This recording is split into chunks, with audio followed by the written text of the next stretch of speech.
অবসান ঘটছে ইরাকে মার্কিন সেনার উপস্থিতির। সব বিদেশি সৈন্য প্রত্যাহার করে পূর্ণ সার্বভৌমত্ব ফিরে পাচ্ছে দেশটি। পেন্টাগন কি সত্যি মিশন সফল দাবি করে বের হয়ে যাচ্ছে, নাকি এর পেছনে রয়েছে অন্য কোনো ভূ রাজনৈতিক সমীকরণ?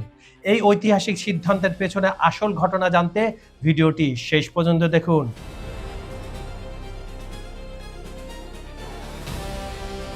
দীর্ঘ ২৩ বছরের সামরিক উপস্থিতির অবসান ঘটিয়ে অবশেষে ইরাক থেকে সব সৈন্য প্রত্যাহার করতে যাচ্ছে যুক্তরাষ্ট্র। আগামী ৩০ সেপ্টেম্বরের মধ্যে দেশটিতে অবস্থানরত মার্কিন ও বিদেশি সেনাদের চূড়ান্ত প্রস্থান নিশ্চিত করা হবে। ইরাকের প্রধানমন্ত্রী আলী আল জাইদির দপ্তর থেকে পাঠানো এক আনুষ্ঠানিক বিবৃতিতে এ তথ্য নিশ্চিত করা হয়েছে।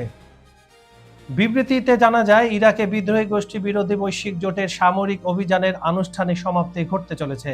৩০ সেপ্টেম্বরের পর থেকে ইরাকে আর কোনো বিদেশি সেনার উপস্থিতি থাকবে না।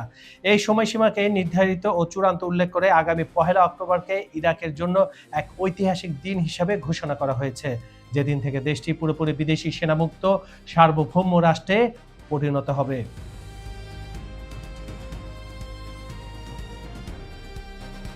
সেনা প্রত্যাহারের এই সিদ্ধান্তটি আকস্মিক নয়, বরং গত জুলাই মাসের মাঝামাঝিতে ওয়াশিংটন সফরকালে ইরাকের প্রধানমন্ত্রী আলী আল জাইদি এবং যুক্তরাষ্ট্রের প্রতিরক্ষা বাহিনীর কেন্দ্রীয় কমান্ডের প্রধান জেনারেল ব্যাট কুপারের মধ্যে আনুষ্ঠানিক দ্বিপাক্ষিক বৈঠক এর সময়সীমা নির্ধারণ করে ফেলা হয়। ইরাকি প্রধানমন্ত্রীর দপ্তর থেকে জানানো হয়েছে, এই সেনা প্রত্যাহারের মাধ্যমে উভয় দেশ একে অপরের সার্বভৌমত্ব ও পারস্পরিক স্বার্থকে সম্মান জানাবে। ভবিষ্যতে সামরিক উপস্থিতির বদলে দুই দেশের সম্পর্ক মূলত অর্থনীতি এবং নিরাপত্তা খাতের সহযোগিতামূলক ভিত্তির উপর পরিচালিত হবে।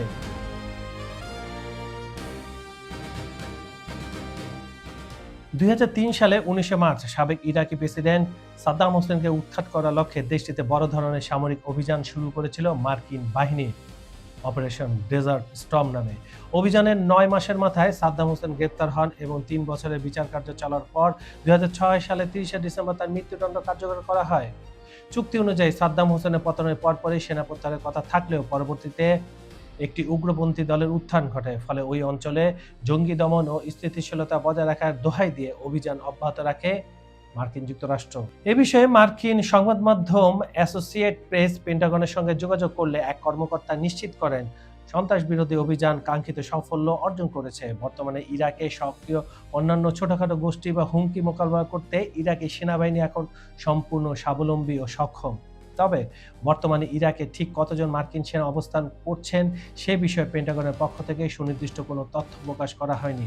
আর আমরা সবাই জানি, বিশেষজ্ঞরা বলে মূলত ইরাক দখল করা হয়েছিল তাদের তেল খাত লুটপাট করার জন্য। সেটা করা শেষ, এজন্য এখান থেকে তারা সরে পড়ছে। মার্কিন সেনার এই প্রত্যাহারকে মধ্যপ্রাচ্যে নতুন কোনো অস্থিরতা জন্ম দেবে, নাকি ইরাক সত্যি একটি পূর্ণ সার্বভৌম রাষ্ট্র হিসেবে নিজের পায়ে দাঁড়াবে, তা সময় বলে দেবে। তবে এটি স্পষ্ট যে বিশ্ব রাজনীতির বর্তমান প্রেক্ষাপটে ওয়াশিংটনের মূল নজর এখন মধ্যপ্রাচ্য ছাড়িয়ে ইন্দো প্যাসিফিক অঞ্চলে নিজেদের প্রভাব বজায় রাখার দিকে। আপনার কি মনে হয়, যুক্তরাষ্ট্র কি সত্যি তাদের মিশন সফল দাবি করে সম্মানজনকভাবে বের হয়ে যাচ্ছে, নাকি আঞ্চলিক শক্তির চাপে পড়ে এই সিদ্ধান্ত? কমেন্ট বক্সে আপনার মতামত জানান। ভিডিওটি তথ্যবহুল মনে হলে লাইক ও শেয়ার করে অন্যদের দেখার সুযোগ করে দিন। ভূ রাজনীতি ও বৈশ্বিক ঘটনা বস্তুনিষ্ঠ বিশ্লেষণ সবার আগে পেতে চ্যানেলটি সাবস্ক্রাইব করে বেল আইকনটি বাজিয়ে রাখুন। আজকের মতো আমি কাজল হায়দার এখানে বিদায় নিচ্ছি। দেখা হবে পরবর্তী ভিডিওতে। ততক্ষণ পর্যন্ত সবাই ভালো থাকুন, সুস্থ থাকুন। আল্লাহ হাফেজ।